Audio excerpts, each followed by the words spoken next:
العالمین والصلاة والسلام علی رسولہ الکریم اما بعد فاعوذ باللہ من الشیطان الرجیم بسم اللہ الرحمن الرحیم فقد قال اللہ تبارک و تعالی فی القرآن المجید والفرقان الحمید ذالک عالم الغیب والشہادۃ العزیز الحکیم صدق اللہ مولانا العظیم اللہم نور قلوبنا بالقرآن وزین اخلاقنا بالقرآن وادخلنا الجنت بالقرآن ونجنا من النار بالقرآن۔ تمام تعریف و توصیف اس اللہ جل مجدہ الکریم کی ذات و برکات کو جو خالق کائنات بھی ہے، مالک شہنشاہات بھی ہے۔ لاکھوں کروڑوں درود و سلام نازل ہوں اس نبی محتشم پر کہ جس کی وجہ سے اللہ تعالیٰ نے ہم سبوں کو وجود فرمایا۔ حمد و صلوات کے بعد معزز محتشم سامعین کرام السلام علیکم ورحمۃ اللہ وبرکاتہ۔ انتہائی خوشی کی بات ہے کہ ہم اپنے سلسلے کو چلاتے ہوئے اس جمعے بھی اللہ کی دی ہوئی فضل و توفیق سے درس قرآن کے لیے جمع ہوئے ہیں۔ اللہ ہمارا جمع ہونا ہمیشہ قائم و دائم فرمائے، اور جو بھی حضرات اس میں نئے شامل ہوئے ہیں یا پھر جو بھی تشریف لائے ہیں، بالخصوص بچے، کہ اس وقت میں آنا ان لوگوں کے لیے بہت خوشی کا باعث ہے، کیونکہ اسی وقت اور اسی دور کے لیے فرمایا گیا ہے کہ اس وقت میں کوڑا کاغذ جیسا دل ہوا کرتا ہے، اس پر جو لکھ لیا جائے وہ ثبت ہو جاتا ہے، نصب ہو جاتا ہے، اور پھر وہی لکھا ہوا زندگی بھر کے لیے کام دیتا ہے۔ تو اگر انہیں ابھی سے ہی ان کے کوڑے کاغذ پر علم قرآن دے دیا جائے گا تو انشاءاللہ زندگی ان کے قرآن کی حکام کی پابندی کرتے ہوئے ہی گزرے گی۔ اللہ تعالیٰ کی بارگاہ میں دعا ہے کہ ہم سبوں کو اس پر استقامت نصیب فرمائے۔ پچھلے درس قرآن کے اندر آپ نے سماعت کیا تھا کہ اللہ تعالیٰ فرماتا ہے کہ ہم ہی ہیں کہ جس نے زمین اور آسمان کو پیدا کیا اور اس کے اندر جتنی چیزیں ہیں ان سبوں کو ہم نے 6 دنوں میں پیدا فرمایا، فی 6 ایام، 6 دنوں کے اندر ہم نے اس کو پیدا فرمایا، جس میں سے ہفتے کے دن فلاں چیز پیدا فرمائی، پھر اتوار کے دن جو زمین کے اوپر چیزیں ہیں ان کو پیدا فرمایا، پیر کے دن کسی اور چیز کو پیدا فرمایا، منگل کے دن کسی اور، حتیٰ کہ جمعے کے دن عصر سے لے کر مغرب تک کے وقت کے اندر ہم سبوں کے باپ حضرت آدم کو پیدا فرمایا۔ تو یہ روداد ہے کہ اللہ نے تم پر انعام کیا، زمین تمہارے لیے بچھونا بنائی، آسمان تمہارے لیے ہی شامیانہ بنایا، اور وہی رب ہے جو کہ یدبر الامر من السماء الی الارض، زمین و آسمان کے کاموں کی تدبیر فرماتا ہے، اس میں کیا ہونے والا ہے، کیا ہوگا، اس نے اپنی تقدیر اپنے علم سے پہلے ہی لکھ لیا ہے، اسی کو ہم لوگ تقدیر کہتے ہیں۔ بندہ جو اچھے برے عمل کرنے والا تھا، اللہ نے اپنے علم کے مطابق اسے پہلے ہی لکھ لیا ہے، تو وہی ہے جو کاموں کی تدبیر فرماتا ہے۔ ذالک عالم الغیب، اور وہی ہے جو چھپی باتوں کا بھی جاننے والا ہے۔ بندے کیا کر رہے ہیں وہ لوگوں سے چھپ گئے، گھر والوں سے چھپ گئے، تنہائی میں بستر کے اوپر رضائی کے نیچے کیا کر رہے ہیں، اللہ اس سے بھی خبردار ہے۔ وہ حضرت یوسف علیہ السلام کو نا زلیخا نے 7 دروازوں کے اندر قید کر دیا، آپ کو بلوایا تھا کیونکہ بادشاہ کی بیوی تھی، اور آپ بادشاہ کے اس وقت غلام کے طور پر تھے، تو آپ کو بلوایا، تو چونکہ بادشاہ کی بیوی کا حکم تھا تو آپ گئے، تو جیسے ہی ایک دروازے کے اندر قدم رکھتے دروازہ فوراً بند کروا دیا جاتا، حتیٰ کہ 7 دروازے بند کر دیے گئے، اور 7 میں قفل یعنی تالا لگا دیا گیا، اور پھر جس کمرے میں زلیخا تھی، زلیخا کے کمرے میں حضرت یوسف علیہ السلام پہنچے، حتیٰ کہ اس نے معبود جو اس کا پتھر کا تھا اس پر بھی پردہ ڈالا، اور پردہ ڈالنے کے بعد کہا ہائی تلک یوسف اب 7 دروازوں میں بند ہو چکے ہو، اب بادشاہ تو کیا، بادشاہ کی سوچ اور فکر بھی تجھے نہیں دیکھ سکتی، تجھے معلوم ہے کہ ہم تجھے پسند کرتے ہیں،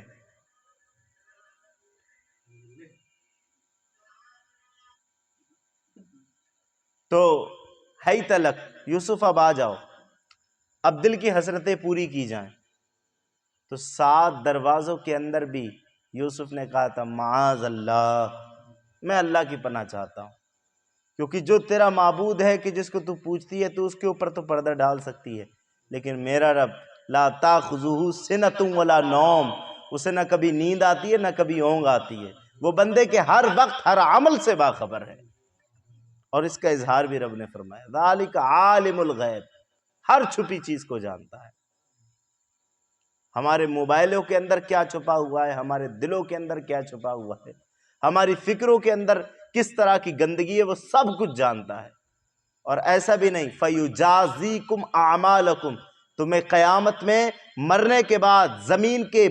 ایک برابر کرنے کے بعد ایسے ہو جاؤ گے کہ پہچانے نہیں جاؤ گے کہ زمین کون سی ہے، تمہارا جسم کون سا ہے، تمہاری ہڈیاں ریزہ ریزہ ہو کر کے زمین سے مل جائیں گی، تمہاری کھال سڑ جائے گی، تمہارا جسم سڑ جائے گا، سب ختم ہو جائے گا، مٹی مل جاؤ گے، لیکن ایک دن پھر اٹھائے گا اور تم سے پوچھے گا کہ تم نے کیا کیا تھا۔ فَيُجَازِيكُمْ أَعْمَالَكُمْ، تمہارے ایک ایک عمل کا بدلہ لے گا، کیونکہ ذَلِكَ عَالِمُ الْغَيْبِ، وہ غیب کا جاننے والا ہے۔ اور ایسا نہیں، اس نے کچھ گارڈز بھی لگائے ہوئے ہیں، تم جو کر رہے ہو وہ سب نگرانی کر رہے ہیں،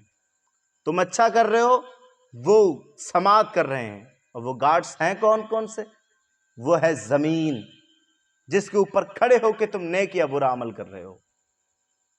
وہ ہے تمہارے اعضاء کہ جن سے تم نیک یا برے عمل کر رہے ہو، وہ ہے تمہاری زبان کہ جس سے تم نیک یا برا بول رہے ہو۔ حدیث پاک کے اندر آتا ہے جب بندہ گناہ کرتا ہے تو زمین گواہ ہو جاتی ہے، جسم کے اعضاء گواہ ہو جاتے ہیں، آسمان کا وہ ٹکڑا گواہ ہو جاتا ہے کہ جس کے نیچے گناہ کیا ہے، سب رب کے ہاں گواہی دیں گے، اور کوئی بھی عذر ہوگا ہی نہیں۔ تم یہاں میرے سامنے گناہ کرنے کے بعد میں پوچھوں تو عذر پیش کر سکتے ہو، بہانے لگا سکتے ہو، لیکن رب کے ہاں نہیں لگا سکتے، کیونکہ تم یہاں بہانے اپنے منہ سے لگاؤ گے، وہاں منہ بند کر دیا جائے گا، ہاتھ پاؤں گواہی دیں گے۔ اليوم نختم على افواہہم وتکلمنا ایدیہم وتشہد ارجلہم بما کانوا یکسبون، اللہ فرماتا ہے ایک دن وہ آئے گا کہ منہ بند ہوں گے، تمہارے ہاتھ گواہی دیں گے، تمہارے پیر گواہی دیں گے تمہارے کیے ہوئے کی۔ ذالک عالم الغیب، وہ ہے غیبوں کا جاننے والا، والشہادہ، اور ظاہری چیزوں کا جاننے والا، چھپی کا بھی جانتا ہے، ظاہری چیزوں کو بھی جانتا ہے۔ العزیز، اور غالب ہے، کیسا غالب ہے؟ المنیع فی ملکہ، اپنی بادشاہت میں غالب ہے،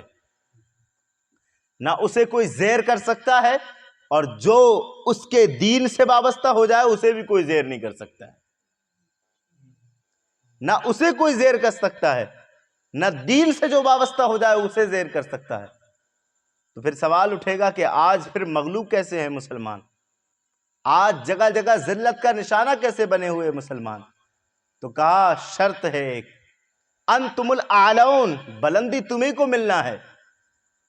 سروں پر بلندی کے تاج تمہارے رکھے جائیں گے، لیکن شرط ہے ان کنتم مومنین، جبکہ تم سچے مومن ہوگے۔ آج اگر مغلوب میں بھی میں ہو، اگر تم ظلمت کے گڈھے میں گر رہے ہو، وجہ صرف یہ ہے کہ تمہاری ایمان کے اندر کمزوری ہے۔ آج بھی اگر ہو ابراہیم سا ایمان پیدا، آگ کر سکتی ہے انداز گلستان پیدا، آگ بھی پھول بن جائے گی، لیکن ایمان تو ابراہیم جیسا لاؤ نا۔ ابراہیم کو آگ میں ڈالا گیا، حضرت جبریل پکار اٹھے ابراہیم اگر چاہو تو فرشتوں کے پر بچھا دوں، آگ میں گرنے نہیں دوں گا۔ آسمان نے عرض کیا کہ اے اللہ کے خلیل، آپ چاہیں تو بارش بھیج دوں، یہ سارے شعلے جل کر کے ٹھنڈے پڑ جائیں گے، کہا یہ بتاؤ کہ میں تمہارا بندہ ہوں؟ اے بارش یہ بتا کیا میں تیرا بندہ ہوں؟ اے اسرائیل تو یہ بتا کیا میں تیرا خلیل ہوں؟ نہ میں تیرا بندہ ہوں نہ تیرا خلیل ہوں، تو پھر میں جس کا بندہ ہوں جس کا خلیل ہوں وہ میری آگ سے حفاظت فرمائے گا۔ آج بھی ہو گر ابراہیم سا ایماں پیدا، آگ کر سکتی ہے انداز گلستان پیدا۔ تو العزیز الغالب المنیع فی ملک ہی، وہ اپنی بادشاہت میں غالب ہے، اور الرحیم، اور وہ رحم فرمانے والا ہے۔ کس پر رحم فرمانے والا ہے؟ تو صاحب جلالین فرماتے ہیں بِأَهْلِ طَاعَتِهِ، جو اس کے حکموں کی فرما برداری کرتے ہیں، جو اس کے حکموں کی فرما برداری کرتے ہیں ان پر وہ رحم فرمانے والا ہے۔ اور کیسا رحم فرمانے والا ہے کہ اگر تم اس سے نہ مانگو تو وہ ناراض ہوتا ہے۔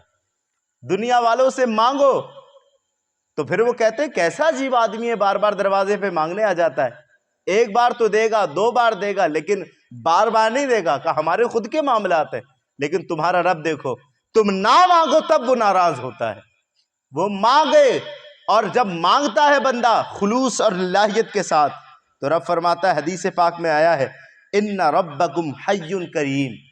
تمہارا رب زندہ ہے،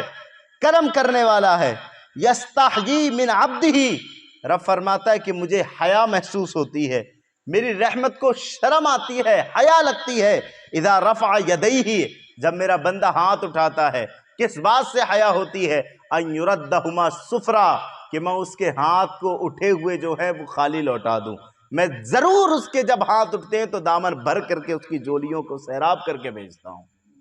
ایسا کریم ہے میرا رب، ایسا کریم ہے کہ ایک دوسری حدیث پاک کے اندر آتا ہے، اللہ تعالیٰ فرماتا ہے، حدیث قدسی ہے، میرا رب ارشاد فرماتا ہے من تقرب منی شبرا، حضور فرماتے ہیں کہ میرے رب نے فرمایا جو بھی میرا بندہ میرے ایک بالشت قریب آتا ہے، من تقرب منی شبرا، ایک بالشت، صرف ایک بالشت قریب آتا ہے، تو میرا رب فرماتا ہے تقربت منہ ذراع، تو میری رحمت ایک گز آ کر کے اسے اپنے گلے سے لگاتی ہے۔ ایسا کریم ہے۔ آگے فرمایا من تقرب منی ذراع، اور جو میرے لیے ایک گز آگے آ جاتا ہے تو رب فرماتا ہے تقربت منہ باع، پھر میں ایک گز نہیں، میری رحمت 2 گز آگے بڑھ جایا کرتی ہے، 2 گز بڑھ کر کے اسے اپنی رحمت میں ڈھانپ لیتا ہوں۔ آگے فرمایا من اتانی یمشی، اور جو پیدل چل کر میرے پاس آتا ہے آتیتہ ہرولا، میں اپنی شان کے لائق دوڑ کر اسے اپنی رحمت میں لیتا ہوں۔ یہ میرا رب ہے، یہ میرا رب ہے۔ گناہ کر لے انسان، اپنی جانوں پر ظلم کر لے انسان، گناہ میں ڈوب جائے انسان، لیکن جب ہاتھ اٹھائے اس کی بارگاہ میں اور ایک آنسو گرا دے، اس ایک آنسو سے سارے گناہ معاف فرما دیتا ہے۔ ایسا رحیم ہے اللہ، لیکن کن پر؟ بِأَهْلِ طَاعَتِهِ، جو اس کے حکموں کی فرما برداری کرتے ہیں ان پر رحیم ہے۔ آگے پھر اللہ رب العزت نے انسان کی تخلیق کیسے کی اس کے بارے میں ارشاد فرمایا، اور تخلیق کر کے کتنا بڑا احسان فرمایا رب نے، اس کے بارے میں بھی ارشاد فرمایا۔ فرماتا ہے میرا رب الذی احسن کل شیء، وہی اللہ ہے کہ جس نے جو چیز بنائی خوب بنائی، جو بھی چیز بنائی خوب بنائی، یعنی حسب اقتضائے حکمت بنائی، ہر چیز میں حکمت رکھی۔ انسان کے کان بنائے تو اس لیے نہیں کہ اس میں کوئی حکمت نہیں، اس کے اندر سننے کی طاقت رکھی۔ انسان کے اعضاء کے اندر ناک بنائی تو یہ نہیں کہ وہ صرف شو کے لیے ہے، بلکہ اس میں سونگنے کی قوت رکھی۔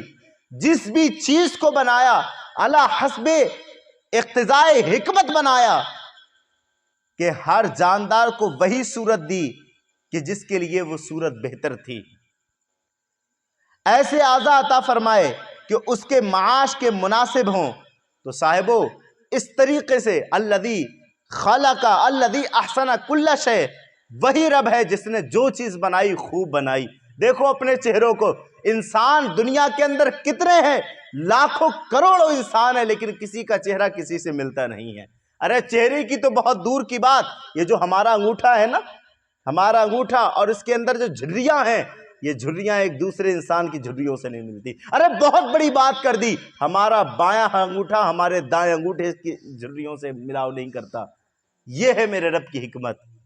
اس طریقے سے بنایا اللہ رب العزت نے، جو بھی بنایا وہ سب کچھ بہتر بنایا، وہ خوبی بنایا، ہزاروں حکمتیں اس کے اندر پوشیدہ رکھیں۔ وَبَدَأَ خَلَقَ الْإِنسَانَ مِن طِین، اور انسان کی پیدائش کی شروعات مٹی سے کی، یعنی حضرت آدم کو جو پیدا کیا وہ مٹی سے کیا، کہ مٹی کو جگہ جگہ سے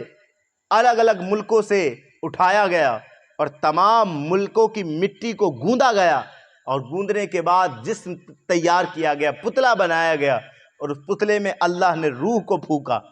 اور جب روح پھونکی گئی تو ایک انسان یعنی حضرت آدم بن کر کے پیدا ہو گئے۔ تو فرمایا وَبَدَأَ خَلَقَ الْإِنسَانَ مِن طِین، اور پیدائش انسان کی ابتدا مٹی سے فرمائی یعنی حضرت آدم کی، اور کہا ثُمَّ جَعَلَ نَسْلَهُ، پھر ان کی ذریت کو ان کی نسل کو من سلالۃ من ماء مہین، ایک باروکی سے بے وقعت پانی سے پیدائش فرمائی، ایک بے قدر پانی کے خلاصے سے یعنی نطفے سے ان کی ذریت کی پیدائش فرمائی۔ اور کس طرح کہ پیدائش تو گندگی سے کی، لیکن اسی انسان کو اشرف والا بنا دیا۔ حالانکہ گندی چیز سے جس چیز کی پیدائش ہو، جس چیز کو بنایا جائے وہ گندا ہی رہتا ہے، لیکن رب کی حکمت دیکھو، پیدائش کی تو گندی چیز سے، لیکن پھر اسی کو اشرف المخلوقات بنا دیا۔ تو کہا ثم جعل نسلہ من سلالۃ من ماء مہین، پھر اس کی نسل رکھی ایک بے قدر پانی کے خلاصے سے یعنی نطفے سے، پھر کیا ہوا ثم سواہ، پھر اسے ٹھیک کیا، یعنی شکم کے اندر، ماں کے شکم کے اندر پہلے وہ نطفہ ہوا، پھر وہ گوشت کا لتھڑا ہوا، پھر وہ گوشت کے لوتھڑے سے انسانی شکل بنی، اس کی صورت بنی۔ تو اللہ فرماتا ہے ثم سواہ، پھر ہم نے اسے ٹھیک کیا، ونفخ فیہ من روحہ، پھر اس میں ہم نے روح کو پھونکا، وجعل لکم السمع، پھر ہم نے انہیں سننے کی طاقت دی، والابصار،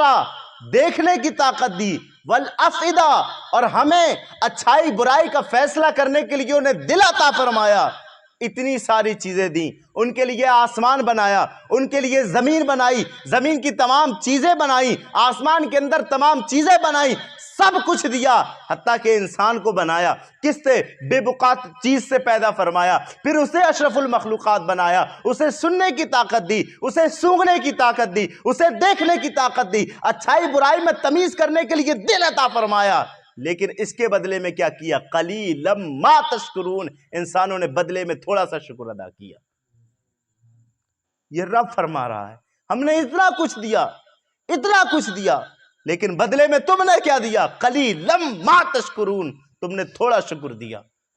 حالانکہ تمہارا ایک ایک لمحہ میرے شکر میں گزرنا چاہیے تھا۔ تمہاری تو پیدائش کا مقصد ہی میری عبادت تھی، تمہاری تو خلقت کا مقصد ہی میری عبادت تھا۔ جب عالم برزخ میں میں نے تمہاری روحوں کو پیدا کیا تھا، تم سے وعدہ لیا تھا الستُ بربکم، بتاؤ دنیا پہ بھیجوں گا تو کیا میری عبادت کرو گے؟ تم سب نے کہا تھا قالوا بلا، ہاں رب ہم تیری عبادت کریں گے، لیکن دنیا پر آنے کے بعد تم کیسے دنیا میں لگ گئے، اس کی رنگ رلیوں میں کیسے کھو گئے، تم نے ذریعہ معاش کو سب کچھ سمجھ لیا، تم نے اولاد کی تربیت کو سب کچھ سمجھ لیا، تم نے بیوی بچوں کے ساتھ رہنے کو سب کچھ سمجھ لیا، قلیلا ما تشکرون، میرے نعمتوں کے شکر کے ادا کرنے پر تم ناشکرے ہو گئے، کیوں بھلا دیا مجھے؟ یا ایھا الانسان ما غرک بربک الکریم، اے انسان تو اپنے رب سے کہاں بھاگ گیا؟ تمہارا رب تو وہ ہے الذی خلقک فسواک فعدلک، تمہارے رب نے تمہیں پیدا بھی کیا اور پیدا کرنے کے بعد تمہیں سوارا بھی، تمہیں حسن عطا کیا، تمہارے بازوؤں میں قوت عطا کی، تمہاری زبان میں سلاست عطا کی، تمہارے چہرے پر حسن پیدا کیا، لوگ تم پر فریفتہ ہو جاتے ہیں، لوگ تمہاری زبان کے دیوانے بن جاتے ہیں، لوگ تمہاری آواز کو سننے کو ترستے ہیں، یہ سب کس نے پیدا کیا؟ یہ تیرے اندر کمال کچھ نہیں تھا، دیکھ اپنی حقیقت، تو ایک ناپاک